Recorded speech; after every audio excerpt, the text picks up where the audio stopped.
नमस्कार दोस्तों, स्वागत है आपका आपके अपने YouTube चैनल ज्ञान का अड्डा पर। दोस्तों, आपको पता है हमने एक सीरीज़ पहले 500 क्वेश्चन की कर ली थी।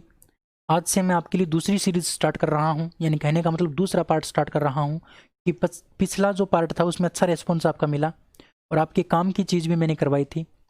तो पटवारी का एग्ज़ाम आपको पता है 10 जनवरी को है। तो 10 जनवरी के दिन तक मैं आपको 500 क्वेश्चन करवाने की सोची थी, लेकिन 500 क्वेश्चन मैंने करवा दिए। फिर से आपकी डिमांड आई तो मैंने 500 क्वेश्चन की सीरीज़ और स्टार्ट कर दी और ये आपके लगभग 6 जनवरी तक कंप्लीट हो जाएगी। 6 या 7 जनवरी तक आपकी कंप्लीट हो जाएगी। डोंट वरी, कोई टेंशन की बात नहीं है। सारी वीडियोस आपको अच्छे से मिलेंगे। बस आपको थोड़ा ध्यान देना है, क्योंकि मैं इंपॉर्टेंट जो फैक्ट बताऊंगा वो आपके काम के होंगे, क्योंकि वो फैक्ट मैं ना तो PDF में दे पाऊंगा और ना किसी और माध्यम से दे पाऊंगा। सिर्फ वो मैं यहाँ पर समझा पाऊंगा, इसलिए आपको वीडियो अच्छे से देखना पड़ेगा और साथ में आपको लिखना भी पड़ेगा। इसका PDF आपको मिल जाएगा, कोई दिक्कत नहीं है। हमारे टेलीग्राम चैनल से, टेलीग्राम चैनल को आप ज्वाइन कर लीजिए, जिसका लिंक वीडियो के डिस्क्रिप्शन में है। बस अगर आप चैनल पर पहली बार हो तो आप चैनल को सब्सक्राइब कर लेंगे और वीडियो को शेयर ज़रूर कर देंगे, जिससे कि थोड़ा मोटिवेशन मिले और पढ़ाने का मन करे, अगर आप सहयोग करोगे तो। वरना तो आपको पता ही है। बस ठीक है, अब ज़्यादा टाइम वेस्ट नहीं करते, क्लास को स्टार्ट करते हैं। बस आप अच्छे से बने रहना लास्ट तक, ठीक है। चलिए शुरू करते हैं। तो देखिए साथियों, सबसे पहले मैं आपको मानव शरीर के बारे में करवाऊंगा, क्योंकि मानव शरीर का जो टॉपिक है वहाँ से क्वेश्चन ज़्यादा आएंगे। वहाँ से क्वेश्चन आपके ज़्यादा आएंगे, क्योंकि बायोलॉजी जो है ना, बायोलॉजी लगभग 75% आती है हमारे राजस्थान लेवल के एग्जाम में। 75% हमारी बायोलॉजी आती है, इसलिए बायोलॉजी के ऊपर थोड़ा सा ज़्यादा हम कमांड करेंगे। फिजिक्स केमिस्ट्री को थोड़ा कम देखेंगे।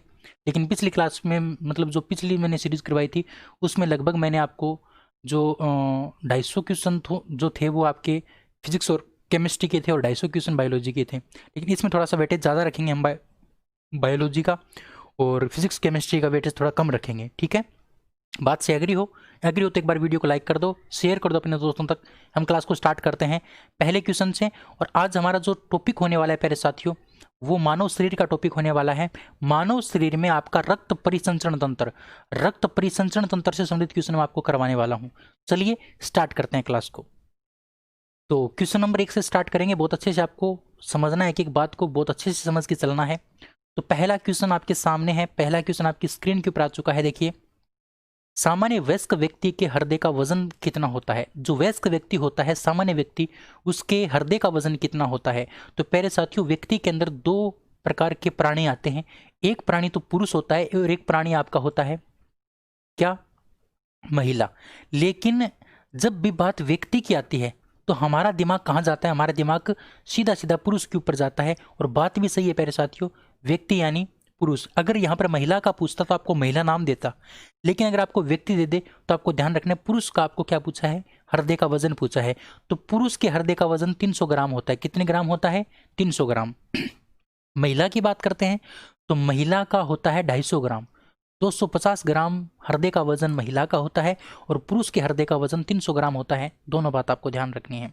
तो ऑप्शन नंबर ए आपका बिल्कुल क्या हो जाएगा? करेक्ट आंसर हो जाएगा। तो ज़्यादा इसमें कोई वो घबराने वाली बात नहीं है। ऐसे ही क्वेश्चन आएंगे, टेंशन बिल्कुल भी मत लो। बस एकदम पॉजिटिव रहो, आपके लिए सब कुछ हो जाएगा।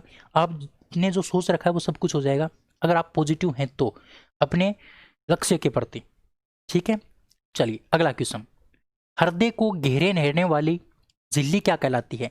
ये मान लो हृदय है, मान लो भाई ये हमारा हृदय है, दिल है ये हमारा, है ना, दिल यानी हृदय। ऐसा होता नहीं है, कभी भी ऐसा नहीं होता। ये बनाने के लिए हम इसका शेप बना देते हैं ऐसा, लेकिन कभी भी ऐसा नहीं होता है दिल या हमारा हृदय, कभी भी ऐसा नहीं होता है, लेकिन बना देते हैं। मान लो ये हृदय है, इस हृदय के चारों ओर एक आवरण पाया जाता है, एक आवरण पाया जाता है, और उस आवरण को हम हिंदी में बोलते हैं हृदयावरण। क्या बोलते हैं? हृदयावरण बोलते हैं। लेकिन प्यारे साथियों, इसी हृदय आवरण को हमारे विज्ञान की भाषा में बोलते हैं प्यारे साथियों पेरिकार्डियम। क्या बोलते हैं? पेरिकार्डियम बोलते हैं, पेरिकार्डियम। तो ध्यान रखना, आपका जो हृदय होता है उसको जो घेरे रहने वाली जो झिल्ली होती है उसको हम क्या बोलते हैं? पेरिकार्डियम बोलते हैं। क्या बोलते हैं? पेरिकार्डियम बोलते हैं। अच्छा, ये तो बाहर की झिल्ली की बात हो गई। हमारा जो हृदय होता है उसके अंदर भी एक झिल्ली होती है, इसके अंदर भी एक झिल्ली होती है, यानी आंतरिक जो दीवार होती है, आंतरिक इसका जो स्तर होता है, मैं आपको यहाँ पर थोड़ा सा चेंज करके बता देता हूँ इसका कलर। देखिए यहाँ पर जो अंदर का जो दीवार होती है, इस दीवार के ऊपर, इस दीवार के स्तर के साथ साथ भी एक झिल्ली पाई जाती है। उस झिल्ली का नाम भी आपको ध्यान रखना है। अंदर जो झिल्ली पाई जाती है उसको कहा जाता है प्यारे साथियों मायोकार्डियम। क्या कहा जाता है? मायोकार्डियम कहा जाता है। उम्मीद कर सकता हूँ, आशा कर सकता हूँ, होप कर सकता हूँ, जो भी आप समझो, आपको ये बात समझ में आ गई होगी। ठीक है, अगर बात समझ में आई है तो बहुत अच्छे से आप इसी प्रकार से पढ़ते चलोगे, क्योंकि एक क्वेश्चन के साथ एक फैक्ट अगर आप याद करते हो उससे रिलेटेड, तो बहुत अच्छा मुकाम आप हासिल कर सकते हो। ठीक है, चलिए तो बात करते हैं अगले क्वेश्चन की। बिल्कुल साहब, अगला क्वेश्चन, रुधिर दाब मापा जाता है। रुधिर दाब किसके द्वारा मापा जाता है? आपसे ये क्वेश्चन पूछा है। रुधिर दाब का मतलब blood pressure. Blood pressure BP जो होती है ना, वो एक मशीन के द्वारा मापी जाती है, और उस मशीन का नाम होता है प्यारे साथियों स्फाइग्मोमेनोमीटर। स्फाइग्मोमेनोमीटर के द्वारा आपका क्या मापा जाता है? स्फाइग्मोमेनोमीटर के द्वारा आपका बीपी मापा जाता है, रुधिर दाब मापा जाता है, ब्लड प्रेशर मापा जाता है। अच्छा, स्टेथोस्कोप के द्वारा क्या होता है? स्टेथोस्कोप के द्वारा हृदय की धड़कन की गणना की जाती है। हृदय की धड़कन को मापा जाता है। हृदय की धड़कन को मापा जाता है किसके द्वारा? आपका स्टेथोस्कोप के द्वारा। अच्छा, स्पाइरोमीटर के द्वारा किसको मापा जाता है? स्पाइरोमीटर के द्वारा आपको फेफड़ों की का टेस्ट किया जाता है, या फिर फेफड़ों में सांस के प्रवाह का मापन किया जाता है।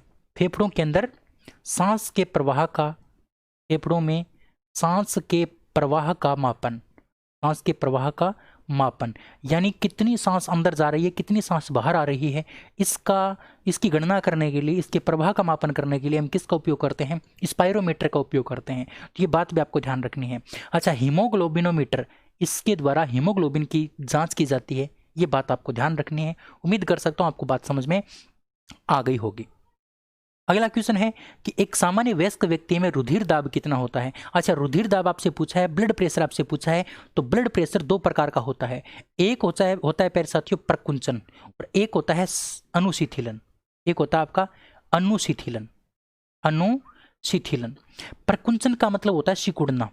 प्रकुंचन का मतलब होता है सिकुड़ना, और अनुशिथिलन का मतलब होता है फैलना। फैलना, तो प्यारे साथियों कोई चीज जब सिकुड़ेगी तभी तो क्या होगी? फैलेगी। जब कोई चीज सिकुड़ेगी उसके बाद तो फैलेगी। तो पहले वाला जो हमेशा होता है ना, वो कौन सा रुधिर दाब होता है आपका? ये स्टार्टिंग वाला आपका प्रकुंचन होता है, और प्रकुंचन का मान 120 होता है, और अनुशिथिलन का मान आपका 80 होता है। अब आपको कंफ्यूज करने के लिए ऑप्शन नंबर ए में 80 और 120 दे दिया, जो आपका गलत है। आपको पहले याद रखना है प्रकुंचन का, दूसरे नंबर पर आपको याद रखना है अनुशिथिलन का। इस प्रकार से याद कर लो कि पहले कोई वस्तु सिकुड़ेगी तभी तो वो फैलेगी। तो पहले सिकुड़ने वाला यानी प्रकुंचन वाला, प्रकुंचन यानी सैकुंचन, सैकुंचन यानी सिकुड़ना। तो 120 पहले, 80 बाद में। ऑप्शन नंबर आपका बी क्या हो गया? बिल्कुल करेक्ट। बहुत सारे मेरे दोस्तों को ये याद होता है, 80 120 रट रखा है उन्होंने, लेकिन एग्जामिनर आजकल तेज हो चुका है, आपके दिमाग का टेस्ट बहुत अच्छे से लेता है वो, है ना। आपका जो पेपर लिया जाता है वो आपको पास करने के लिए नहीं लिया जाता, आपको फेल करने के इरादे से लिया जाता है कि भाई आप फेल किस प्रकार से हो सकते हो। और आज से 10 साल पहले आपको पास करने के लिए आपका पेपर लिया जाता था, लेकिन आजकल आपको फेल करने के लिए पेपर लेते हैं, ये आपको भी पता है। तो ऑप्शन नंबर बी आपका बिल्कुल क्या होगा? राइट आंसर होगा। ठीक है, चलिए अगला क्वेश्चन, खुला परिवहन तंत्र किसके अंदर पाया जाता है? खुला परिवहन तंत्र, देखिए परिवहन तंत्र आपके दो प्रकार का होता है। एक होता है खुला परिवहन तंत्र। अच्छा, खुला परिवहन तंत्र क्या होता है? जिसमें किसी नलिका की आवश्यकता न हो, जिसमें नलिका की आवश्यकता न हो, नलिका बिल्कुल भी नहीं चाहिए, उसको हम क्या बोलते हैं? खुला परिवहन तंत्र। और एक होता है बंद परिवहन तंत्र, एक होता है आपका बंद परिवहन तंत्र। और बंद परिवहन तंत्र में आपको किसकी आवश्यकता होती है? नलिका की आवश्यकता होती है। यानी जो जिस जीव के शरीर में बंद परिसंचरण तंत्र पाया जाता है, उन जीवों के शरीर में जो आपका खून होता है वो नलिकाओं के माध्यम से एक स्थान से दूसरे स्थान तक जाता है। जैसे मनुष्य की बात करते हैं तो जो मनुष्य होता है उसके अंदर देख लो नसें पाई जाती हैं, रगें पाई जाती हैं, या फिर उसको हम धमनी या सीरा बोल देते हैं। तो धमनी या सीरा एक प्रकार की हमारी क्या होती हैं? नलिकाएं होती हैं खून की, जिसके अंदर खून एक स्थान से दूसरे स्थान तक जाता है। तो ये क्या हो गया? हमारा मनुष्य का जो परिवहन तंत्र हो गया वो आपका बंद परिवहन तंत्र हो गया। आपको ये पूछा है कि खुला परिवहन तंत्र किस में पाया जाता है, तो ध्यान रखना प्यारे साथियों, खुला जो परिवहन तंत्र है, एक तो आपका ऑर्थोपोडा संघ, ऑर्थोपोडा संघ है ना, ऑर्थोपोडा संघ के जितने भी जीव होते हैं उन जीवों के अंदर, और एक आपका मोलस्का संघ के जीवों में, मोलस्का संघ के जीवों में क्या पाया जाता है? आपका मोलस्का और ऑर्थोपोडा संघ के जीवों में आपका खुला परिवहन तंत्र पाया जाता है। अच्छा, ऑर्थोपोडा संघ में कौन कौन से जीव होते हैं? ऑर्थोपोडा संघ की अगर हम बात करते हैं तो कीट हो गए, जोंक हो गई, या फिर हम बात करते हैं तो कॉकरोच हो गया, केकड़ा हो गया, झींगा मछली हो गया, मच्छर हो गया, मक्खी हो गया, ये सभी के सभी आपके ऑर्थोपोडा संघ के जीव होते हैं। अब मैं इतनी बातें यहाँ पर लिख नहीं सकता, लेकिन मेरी बात एक बार फिर से सुन लो। कीट हो गया, जोंक हो गया, कॉकरोच हो गया, है ना, उसके बाद केकड़ा हो गया, झींगा मछली हो गई, मच्छर हो गया, मक्खी हो गई, ये सभी के सभी आपके ऑर्थोपोडा संघ के जीव होते हैं। इसी प्रकार से मोलस्का संघ के जो जीव होते हैं, जैसे कोड़ी हो गई, सीपी हो गई, सीपिया हो गई, है ना, घोंगा हो गया, ये सभी के सभी आपके मोलस्का संघ के जीव होते हैं। तो इन दोनों के अंदर क्या पाया जाता है आपका? इन दोनों के अंदर खुला परिवहन तंत्र पाया जाता है। इसका मतलब कीट के अंदर जो, ये तो दोनों क्या हो गए आपके ऑर्थोपोडा संघ के, और मोलस्का संघ इसमें दे ही रखा है, तो ऑप्शन नंबर आपका क्या हो जाएगा? डी बिल्कुल करेक्ट हो जाएगा। ठीक है, जब मैं आपको थ्योरी पढ़ाऊंगा कभी, लेकिन उम्मीद करता हूँ आपको थ्योरी पढ़ने की आवश्यकता न पड़े, है ना। क्यों? क्योंकि आपका सिलेक्शन पटवारी एग्जाम में हो जाए, यही आशा करूंगा मैं, भगवान से प्रार्थना करूंगा कि आपकी नौकरी जल्दी लग जाए, तो आपको थ्योरी नहीं पढ़नी पड़े, बस इन क्वेश्चनों से आपका काम चल जाए।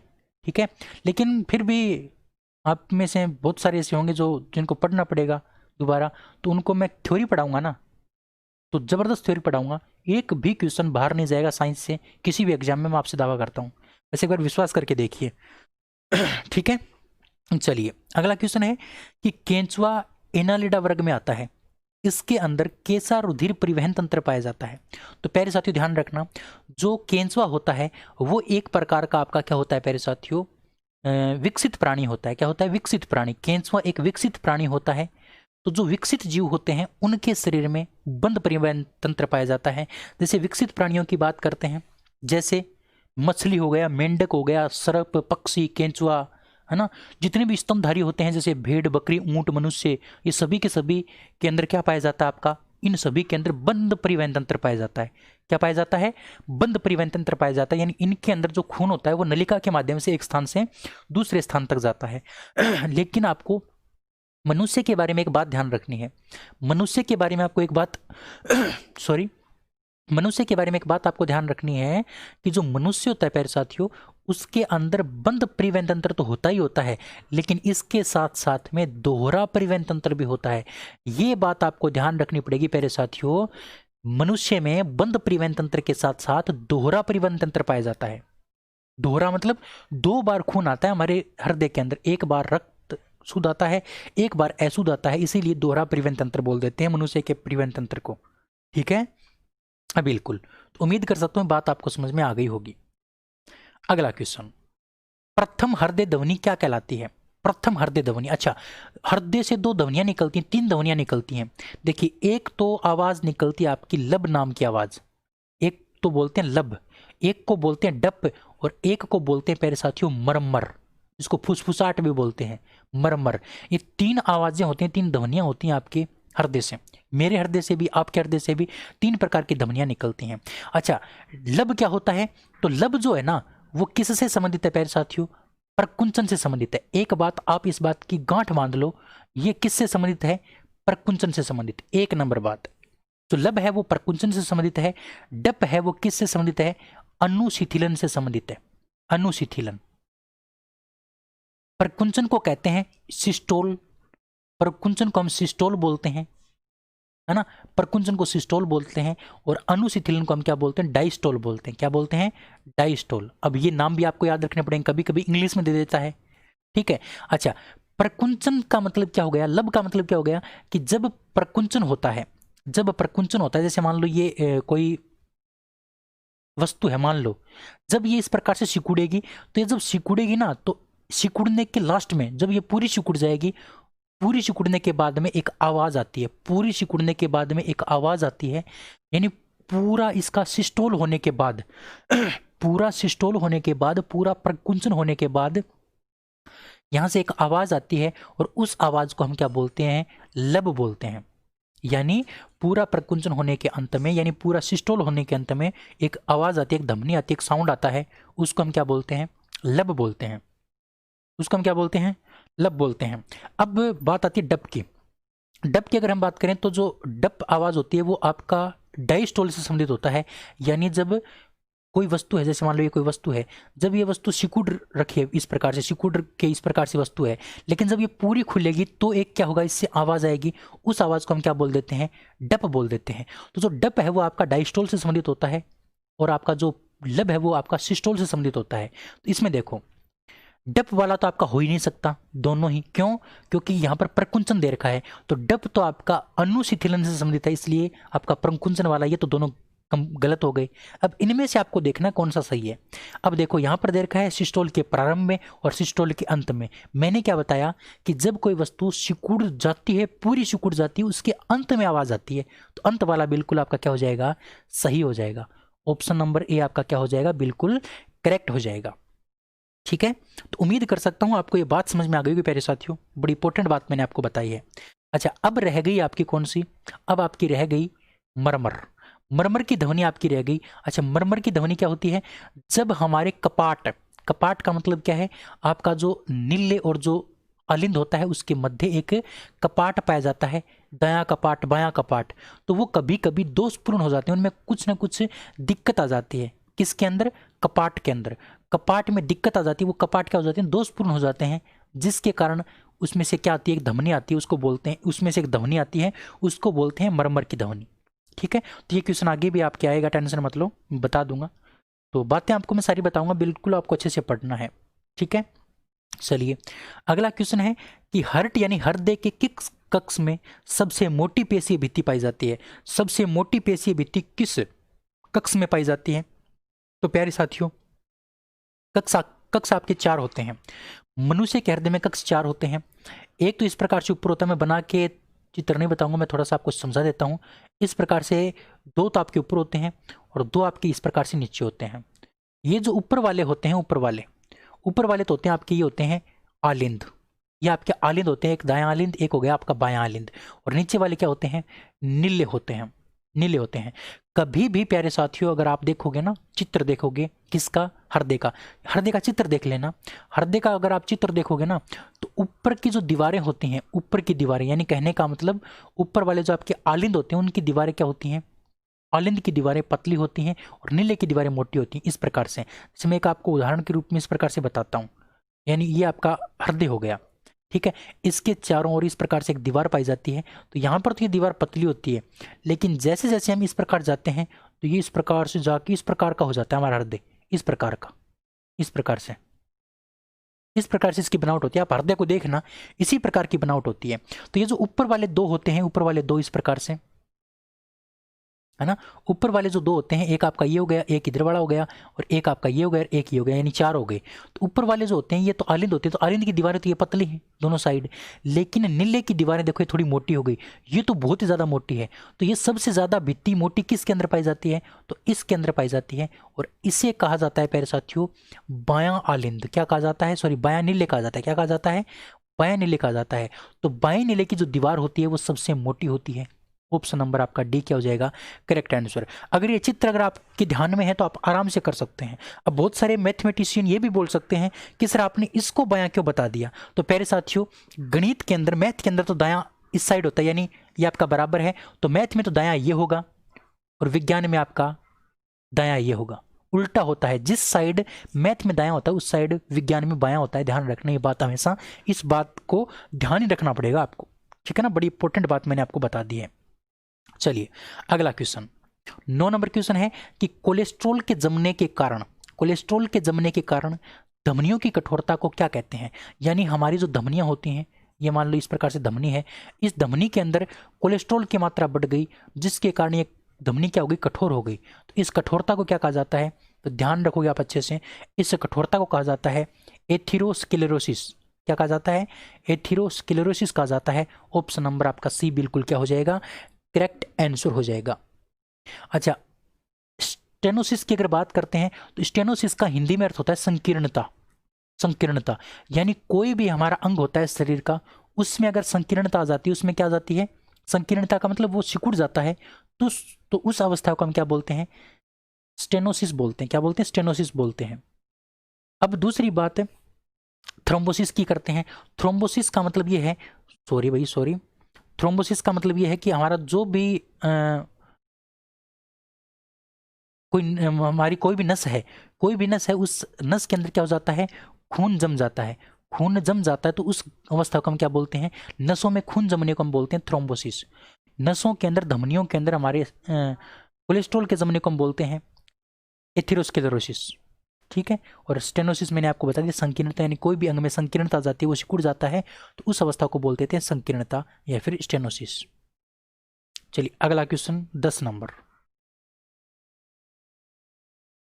10 नंबर है कि वयस्क व्यक्ति के हृदय की धड़कन दर क्या होती है। हमारा हृदय 1 मिनट में कितनी बार धड़कता है, तो प्रति मिनट 70 से 80 बार। आपने सुना होगा 72 बार, लेकिन 70 से 80 बार, किसी का 72 बार, किसी का 75 बार, किसी का 78 बार, है ना, किसी का 80 बार भी धड़कता है। तो अपनी जो प्रति मिनट 70 से 80, यानी कहने का मतलब औसत अगर निकालें तो 75 आता है। कितना आता है, 75। 70 और 80 के बीच का औसत निकालें तो कितना आता है, 75 आता है। ये बात आपको आगे मैं बताऊंगा, ध्यान रखना। ऑप्शन नंबर आपका बी बिल्कुल क्या हो जाएगा, करेक्ट हो जाएगा। अगला क्वेश्चन है कि हार्ट में यानी हृदय में मरमर यानी फुसफुसाहट से क्या पता चलता है। यानी अभी मैंने आपको बताया था मरमर की ध्वनि आती है हमारे हृदय से, तो उसका मतलब क्या है, उसका मतलब ये है कि हमारे कपाट क्या हो गए, हमारे हृदय के कपाट दोषपूर्ण हो गए। हृदय के कपाट क्या हो गए, दोषपूर्ण हो गए। ये बात मैंने आपको पीछे बताई भी थी, अगर आपको याद है तो ऑप्शन नंबर ए आपका क्या हो जाएगा, बिल्कुल करेक्ट हो जाएगा। तो कुछ क्वेश्चन ऐसे हैं जो मैं पीछे बता चुका हूं, तो उनको थोड़ा जल्दी में बताना चाहूंगा, जैसे कि आपके ज्यादा क्वेश्चन हो पाए, है ना। 12 नंबर क्वेश्चन है कि मनुष्य का हृदय कितना कोष्ठीय होता है, यानी मनुष्य के हृदय में कितने कोष्ठक होते हैं। तो अभी मैंने आपको बताया था हमारे 2 प्रकार के कोष्ठक होते हैं, एक तो होता है आलिंद, एक होता है नीले। आलिंद ऊपर होते हैं, नीले नीचे होते हैं। तो 2 आलिंद होते हैं और 2 ही क्या होते हैं, नीले होते हैं। दायां नीले बायां नीले, दायां आलिंद बायां आलिंद, यानी कितने हो गए हमारे, तो 4 हमारे चेंबर हो गए, 4 हमारे क्या हो गए, कोष्ठक हो गए हमारे हृदय के अंदर। तो ये बात आप ध्यान रख सकते हो अच्छे से। ठीक है। चलिए अब ये तो बात मनुष्य की थी, लेकिन अब हम बात करते हैं कुछ इंपॉर्टेंट, इसीलिए मैं यहाँ से थोड़ा सा मिटा देता हूँ इनको, फिर मैं आपको बड़ी इंपॉर्टेंट बात बताता हूँ। इंपॉर्टेंट बात बताता हूँ आपके एग्जाम की दृष्टि से बेहद जरूरी। देखिए ये आपको ध्यान रखना है, ये तो मनुष्य की बात मैंने बता दी, 4 होते हैं, ये तो आपको याद भी होगा, लेकिन आपको ध्यान रखना है मत्स्य वर्ग। मत्स्य वर्ग जो होता है ना, मत्स्य वर्ग, उनके हृदय में कितने कोष्ठक होते हैं, 3 कोष्ठक। लेकिन मत्स्य वर्ग में आपका आता है प्यारे साथियों, एक तो आती है आपकी डॉल्फिन, डॉल्फिन मछली, और एक आपकी आती है ब्लू व्हेल, ब्लू व्हेल। ये दोनों मत्स्य वर्ग में आते हैं, लेकिन इनके हृदय में 4 कोष्ठक होते हैं। ये बात आपको याद रखनी पड़ेगी, ये बात आपको याद रखनी पड़ेगी कि आपका जो ये डॉल्फिन और जो ब्लू व्हेल हैं, इनके अंदर 4 कोष्ठक होते हैं, और इनके अंदर मत्स्य वर्ग में 2 होते हैं। मत्स्य वर्ग में 2 होते हैं, ध्यान रखना। मत्स्य वर्ग में आपके कितने होते हैं, 2 होते हैं। सरीसृप वर्ग में आपके 3 होते हैं, है ना, इसमें आपके 2 होते हैं। याद रखोगे आप अच्छे से इस बात को, ठीक है। हाँ 2 होते हैं मत्स्य वर्ग में, लेकिन डॉल्फिन और ब्लू व्हेल में कितने होते हैं, 4। अच्छा एक आपको ध्यान रखना है सरीसृप, सरीसृप यानी जो रेंग कर चलता है, सरीसृप और उभयचर। उभयचर मतलब जो पानी में भी रहता है और बाहर जमीन पर भी रहता है, जैसे मेंढक हो गया। तो इन दोनों के हृदय में आपके पाए जाते हैं 3 कोष्ठक। कितने कोष्ठक, 3 कोष्ठक। लेकिन एक सरीसृप होता है आपका मगरमच्छ, मगरमच्छ या जिसको क्रोकोडाइल बोलते हैं, जिसको घड़ियाल बोलते हैं, मगरमच्छ जो होता है वो एक सरीसृप है, सरीसृप भी है, उभयचर भी है। तो ये जो मगरमच्छ है प्यारे साथियों, इसके हृदय में आपके 4 कोष्ठक होते हैं। कितने कोष्ठक होते हैं, 4 कोष्ठक होते हैं। ये बात आप ध्यान रखेंगे। अच्छा एक बात आपको ध्यान रखनी है, सर्वाधिक सर्वाधिक कोष्ठक किसके अंदर होते हैं, तो सर्वाधिक जो कोष्ठक होते हैं वो होते हैं आपके कॉकरोच में। कॉकरोच जो होता है ना, कॉकरोच, उसके हृदय में सर्वाधिक कोष्ठक होते हैं। कितने कोष्ठक होते हैं, 13 कोष्ठक। जैसे हमारे 4 हैं, उसी प्रकार से कॉकरोच के हृदय में कितने कोष्ठक हैं, 13 कोष्ठक हैं। ये बात आपको ध्यान रखनी है। अब बात आती है सर्वाधिक हृदय किस में होते हैं, सर्वाधिक हृदय किस में होते हैं। भाई हमारे अंदर एक हृदय है, उसी प्रकार से सर्वाधिक हृदय किसके अंदर है, तो सर्वाधिक हृदय आपके पाए जाते हैं पहले साथियों केंचुए के अंदर। किसके अंदर, केंचुए के अंदर। केंचुए में आपके पाए जाते हैं 8 हृदय। कितने हृदय, 8 हृदय। जिस प्रकार से हमारी एक हृदय, उसी प्रकार से उनके अंदर 8 हृदय पाए जाते हैं, 4 जोड़ी हृदय पाए जाते हैं केंचुए के अंदर। तो ये बात आपको ध्यान रखनी है, कुछ इंपॉर्टेंट बातें मैंने आपको बता दी। लेकिन 13 नंबर क्वेश्चन है कि मनुष्य के हृदय में कितने वाल्व होते हैं। कितने वाल्व सेट होते हैं, कितने वाल्व होते हैं? तो अभी भी मैंने बताया था, एक आपका वाल्व होता है दाएं साइड में, यानी दाएं आलिंद और दाएं नीले की साइड में, और एक होता है आपका बाएं नीले और बाएं आलिंद की साइड में। तो इनमें इसका मतलब कितने वाल्व हो गए? तो 2 वाल्व हो गए। ऑप्शन नंबर ए आपका बिल्कुल क्या हो जाएगा? करेक्ट हो जाएगा। ठीक है, चलिए अगला क्वेश्चन। अगला क्वेश्चन है कि मछलियों के हृदय में कैसा रुधिर बहता है? तो ये जो कुछ बातें हैं जो आपको ध्यान रखनी, जैसे हमारा हृदय है उसमें दोनों प्रकार का रक्त बहता है, शुद्ध भी बहता है, अशुद्ध भी बहता है। लेकिन आपकी जो मछलियां होती हैं उसके हृदय में केवल और केवल अशुद्ध रक्त आता है। कैसा रक्त आता है? अशुद्ध रक्त। ठीक है ना। दोनों प्रकार का आपका किसके अंदर बहता है? मनुष्य में बहता है। मनुष्य में दोनों प्रकार का, लेकिन मछलियों के अंदर सिर्फ और सिर्फ अशुद्ध प्रकृति का रक्त ही आपके हृदय में बहता है मछलियों में। इसी प्रकार से क्वेश्चन है कि वीनस हृदय किसके हृदय को कहा जाता है? वीनस हृदय किसके हृदय को कहा जाता है? तो ध्यान रखना, जो मछलियों का हृदय होता है, मछलियों का हृदय, मछलियों के हृदय को वीनस हृदय के नाम से जाना जाता है। जैसे हमारे हृदय का कोई नाम नहीं है, लेकिन मछलियों के हृदय को क्या कहा जाता है? वीनस कहा जाता है। ये बात आप अच्छे से याद रखनी है। ठीक है ना। हाँ, अगला है कि मगरमच्छ का हृदय कितना कोष्ठीय होता है? तो अगर आपको याद है तो मैंने अभी अभी बताया था, मगरमच्छ एक सरीसृप प्राणी है, लेकिन इसके हृदय में कितने कोष्ठक होते हैं? 4 कोष्ठक होते हैं। तो ऑप्शन नंबर आपका क्या हो जाएगा? डी करेक्ट हो जाएगा। ऑप्शन नंबर डी आपका क्या हो जाएगा? Correct answer. इसी प्रकार से 17 नंबर है कि पिसीज वर्ग मतलब मछलियों के प्राणियों का हृदय कितना कोष्ठीय होता है? तो अभी अभी मैंने आपको बताया था कि जो मछलियां होती हैं, मछलियां, उनके हृदय में आपके जो कोष्ठक होते हैं वो कितने होते हैं? 2 कोष्ठक होते हैं। मत्स्य वर्ग अभी बताया था ना, मत्स्य वर्ग, उसके अंदर 2 कोष्ठक होते हैं। लेकिन मत्स्य वर्ग में 2 आती हैं। एक तो आती है आपकी डॉल्फिन, और एक आपकी ब्लू व्हेल। इनके हृदय में कितने कोष्ठक होते हैं? इनके हृदय में 4 कोष्ठक होते हैं। मछली हैं 2 होने चाहिए थे, लेकिन कितने होते हैं? 4 होते हैं। ये अपवाद है, याद रखना पड़ेगा आपको। चलिए अगले क्वेश्चन की बात करते हैं। 18 नंबर, डॉल्फिन व ब्लू व्हेल का हृदय कितना कोष्ठीय होता है? तो वही 4 कोष्ठीय होता है, 2-3 बार बता चुका हूं। अगला है सर्वाधिक कोष्ठीय हृदय किसका होता है? अभी अभी मैंने बताया था, सर्वाधिक कोष्ठीय हृदय यानी सर्वाधिक कोष्ठक किसके हृदय में होते हैं? तो कॉकरोच के हृदय में होते हैं। कितने होते हैं? 13 होते हैं। मेंढक के हृदय में कितने कोष्ठक होते हैं? तो 3 कोष्ठक होते हैं, क्योंकि उभयचर की श्रेणी में आता है। मगरमच्छ के हृदय में कितने कोष्ठक होते हैं? तो 4 कोष्ठक होते हैं। सर्प यानी जो सरीसृप होते हैं उनके हृदय में कितने कोष्ठक होते हैं? 3 कोष्ठक होते हैं, है ना। तो मैं जो फैक्ट आपको बताता हूं, अगर वो याद कर लेते हो तो बहुत सारे क्वेश्चन आपके क्लियर हो जाते हैं। ठीक है, ऑप्शन नंबर आपका डी क्या होगा? बिल्कुल करेक्ट। चलिए अगला क्वेश्चन आपका है 20 नंबर क्वेश्चन। मेंढक व सर्पों का हृदय कितना कोष्ठीय होता है? अभी अभी मैंने बताया था, मेंढक एक उभयचर की श्रेणी में आता है और सर्प आपका सरीसृप की श्रेणी में आता है। तो मेंढक और यानी उभयचर और सरीसृप के हृदय में कितने कोष्ठक होते हैं? तो 3 कोष्ठक होते हैं। क्रोकोडाइल मनुष्य के हृदय में 4 कोष्ठक होते हैं। ब्लू व्हेल डॉल्फिन के हृदय में भी 4 कोष्ठक होते हैं। ठीक है, मछलियों के हृदय में 2 कोष्ठक होते हैं। ये बात आपको ध्यान रखनी है। अगला क्वेश्चन है कि ईसीजी यानी इलेक्ट्रोकार्डियोग्राफ है, ये ग्राम नहीं है। इलेक्ट्रोकार्डियोग्राफ किसकी गतिविधि को दर्शाता है? ईसीजी आपने देखा होगा साथियों, जो व्यक्ति बीमार हो जाता है तो उसके साइड में एक क्या लगाई जाती है? मशीन लगाई जाती है, और उसमें इस प्रकार की तरंगे चलती रहती हैं। इस प्रकार की 3 प्रकार की तरंगे चलती रहती हैं, 3 लाइनें।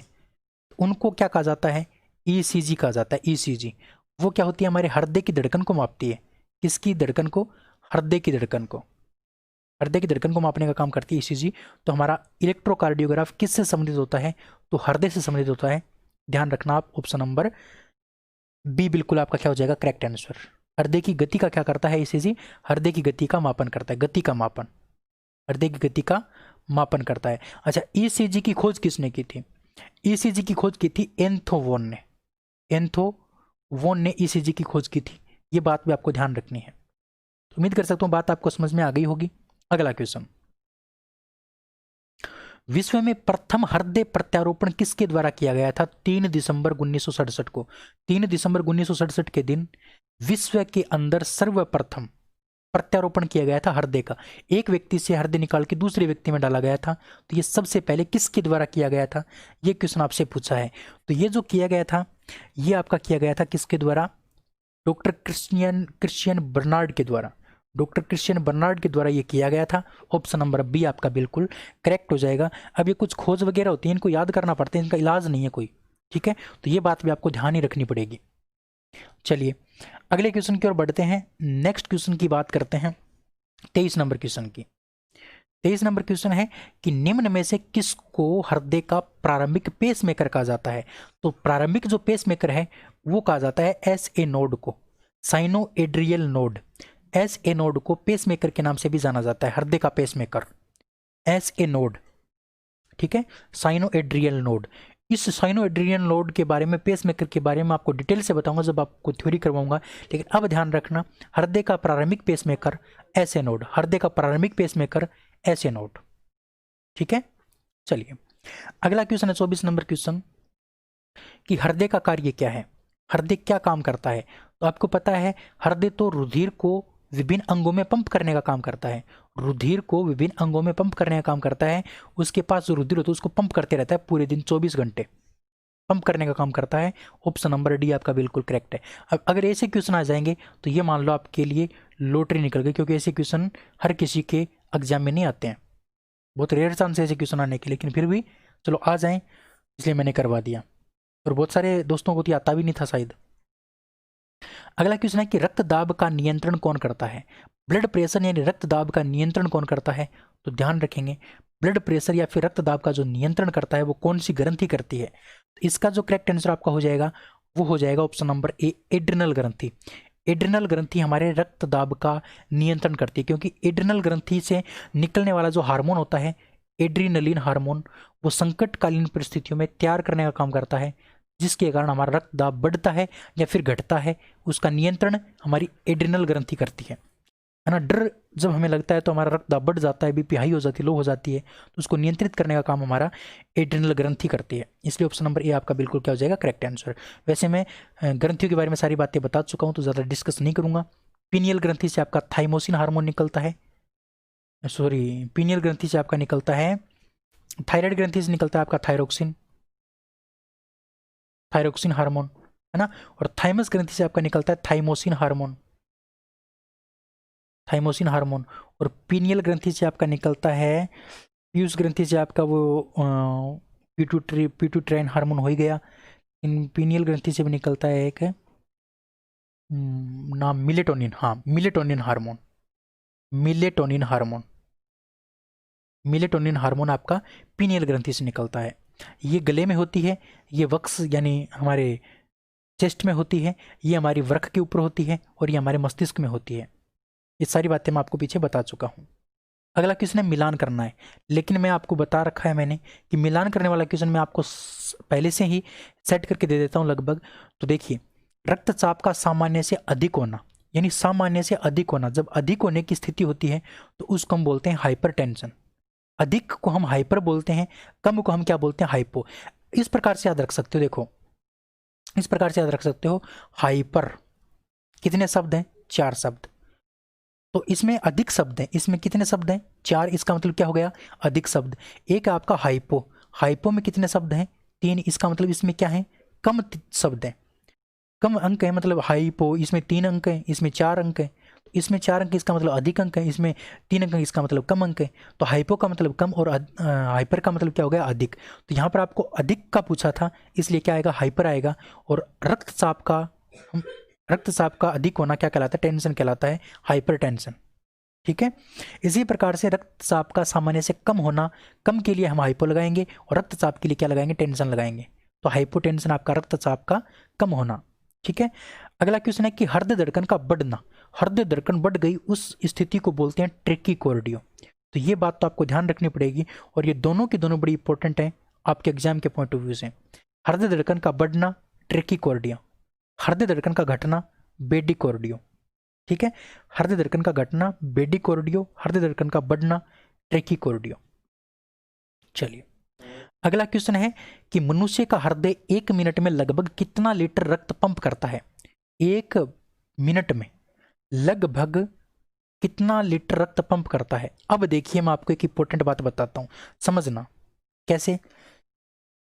यहां पर बताता हूं, देखिए जब हृदय एक धड़कन पूरी करता है, जब हृदय एक धड़कन पूरी करता है यानी एक बार धड़कता है तो उसके साथ 70 मिलीलीटर क्या करता है, रक्त पंप करता है। एक धड़कन में कितना मिलीलीटर रक्त छोड़ता है, मतलब पंप करता है 70 मिलीलीटर। अब यहाँ पर हमें पूछा है 1 मिनट की बात। अब 1 मिनट में कितने सेकंड होते हैं, 60 सेकंड। 1 मिनट में 60 सेकंड। लेकिन आपको पता होना चाहिए साथियों कि 1 मिनट में हमारा हृदय धड़कता कितनी बार है, तो 70 से 80 बार। हमें तो 70-80 नहीं लेना है, हमें तो औसत लेना है। औसत कितना लेना है, 75। अब एक धड़कन में आपका 70 मिली और 1 मिनट में धड़कता कितनी बार है, 75 बार। तो 75 धड़कन हो गई ना आपकी 1 मिनट में। 1 मिनट में आपकी 75 धड़कन हो गई, तो 75 धड़कनों में कितना रक्त छोड़ देगा, तो 75 को हम क्या कर देंगे, 70 से गुणा कर देंगे। 75 को 70 से गुणा करेंगे तो लगभग 5200 के लगभग आएगा, 5200 के लगभग कुछ आएगा। तो हम इसको क्या मान लेते हैं, इसको हम मान लेते हैं 5 लीटर। हम इसको क्या मान लेते हैं, 5 लीटर। तो 1 मिनट में हमारा रक्त कितना रुधिर पंप कर देता है, 5 लीटर रक्त पंप कर देता है। अब 24 घंटे में देख लो कितना करता है, 24 घंटे में कितना लीटर रक्त हमारे शरीर का हृदय पंप करता है। अब आप कहोगे सर इतना इतना कहाँ से आता है ये रक्त, तो भाई इधर से तो वो क्या करता है, पंप करता है और उधर से ग्रहण करता रहता है। इधर पंप उधर ग्रहण, इधर पंप उधर ग्रहण, इस प्रकार से चलता रहता है वही खून, है ना। जितना भी हमारे शरीर में 2 लीटर 5 लीटर 10 लीटर जो भी खून होता है वही पंप होता रहता है साइकिल के अनुसार, यानी चक्कर के अनुसार।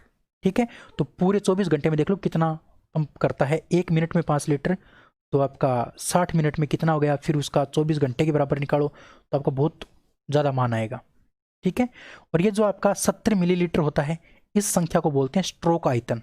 क्या बोलते हैं, स्ट्रोक आयतन बोलते हैं। तो ये बात पे आपको ध्यान रखनी है। चलिए अगला क्वेश्चन, मानव शरीर की सबसे व्यस्ततम पेशी यानी ऐसी कौन सी पेशी है जो सबसे व्यस्त रहती है। तो भाई हम सब पेशियों को थोड़ा आराम करने देते हैं, कोई दिक्कत नहीं है। हमारी कभी न कभी जीभ भी आराम लेती है, लेकिन हमारा हृदय कभी भी आराम नहीं लेता। जिस दिन इसने आराम ले लिया तब तो व्यक्ति इस दुनिया से चला जाता है। तो हृदय 24/7 यानी 24 घंटे 7 दिन लगातार अपना काम करता रहता है। तो हृदय पेशी एक ऐसी पेशी है जो मनुष्य के शरीर की सबसे व्यस्ततम पेशी होती है, सबसे बिजी पेशी होती है। ऑप्शन नंबर ए, हृदय पेशी। ठीक है, चलिए अगला क्वेश्चन है कि सिस्टोलिक यानी प्रकुंचन और डायस्टोलिक यानी अनुशीतलन प्रेशर का मान कितना होता है। तो मैंने आपको बता रखा है प्रकुंचन का मान 120, अनुशीतलन का मान 80। ऑप्शन नंबर ए आपका बिल्कुल क्या होगा, करेक्ट होगा। ठीक है, अगला क्वेश्चन, एक धड़कन में लगने वाला समय, एक धड़कन में लगने वाला समय भी आपको पता है 1 मिनट में, 1 मिनट में कितने सेकंड होते हैं, 60 सेकंड। और 1 मिनट में धड़कता कितनी बार है, 75 बार। 75 बार धड़कता है। तो हम क्या करते हैं, 75 बार तो हम औसत लिया, वैसे तो 70 से 80 बार धड़कता है, तो 75 बार हमने औसत ले लिया भाई। 60 में से 75 बार, 60 में से 75 यानी 60/75, तो इसका मान हम निकालेंगे तो 0.8 सेकंड आएगा। तो एक चक्कर में कितना समय लगता है, एक चक्कर में या फिर एक धड़कन में जो समय लगता है वो 0.8 सेकंड का समय लगता है। 0.8 सेकंड का समय, यानी 1 सेकंड से पहले ही हमारा हृदय क्या हो जाता है, फिर से धड़कने लगता है, फिर से दूसरी धड़कन शुरू कर देता है। तो ऑप्शन नंबर आपका सी क्या होगा, बिल्कुल करेक्ट होगा। ठीक है, तो ये बात आपको समझ में आनी चाहिए, क्योंकि 60 सेकंड हमारे पास, 60 सेकंड में 75 बार धड़क रहा है, इसका मतलब 1 से तो कम होगा। अब कितना होगा, 60 में 75 का भाग देंगे तो क्या आएगा, 0.8 सेकंड आएगा। ऑप्शन नंबर सी आपका बिल्कुल करेक्ट हो जाएगा। तो आज मैंने आपको 30 क्वेश्चन करवाए हैं, लेकिन 30 क्वेश्चन के साथ में मैंने आपको फैक्ट बहुत अच्छे बताए हैं। उम्मीद कर सकता हूँ बात आपको समझ में आई होगी। आज मैं आपको 30 क्वेश्चन करवाऊंगा, कल मैं आपको 35 क्वेश्चन करवाने की कोशिश करूंगा। तो लगभग 35 से 40 क्वेश्चन के बीच डेली आपको करवाऊंगा। और ये जो वीडियो है इस 500 क्वेश्चन की सीरीज़, इसके 14 से 15 वीडियो आएंगे। तो आप टेंशन मत लीजिए, आपका जब एग्जाम होगा 10 तारीख को, तब तक मैं आपको कंप्लीट करवा दूंगा ये 500 क्वेश्चन। और इसका PDF भी आपको दे दूंगा। उसका PDF शायद आपको मिल गया होगा, नहीं मिला है तो मैं कल तक वो जो पीछे वाले 500 क्वेश्चन की जो सीरीज़ थी उसका PDF आपको दे दूंगा। बताना आपको PDF मिला या नहीं मिला, कमेंट करके। ठीक है, अगर आपको वीडियो पसंद आया तो आप वीडियो को लाइक ज़रूर करेंगे, शेयर ज़रूर करेंगे और चैनल को सब्सक्राइब करके बेल आइकन को प्रेस करेंगे। ठीक है, तो इसी प्रकार के वीडियो आपको मिलते रहेंगे। अगर आपको प्रयास पसंद आया है तो आप सपोर्ट ज़रूर करेंगे, थोड़ा सहयोग करेंगे, जिससे कि मोटिवेशन मिले पढ़ाने के लिए, बहुत अच्छे से आपके लिए काम कर पाएँ। चलिए आज की इस वीडियो में इतना ही, फिर मिलेंगे, तब तक के लिए जय हिंद जय Bharat. Thank you. Okay, thank you.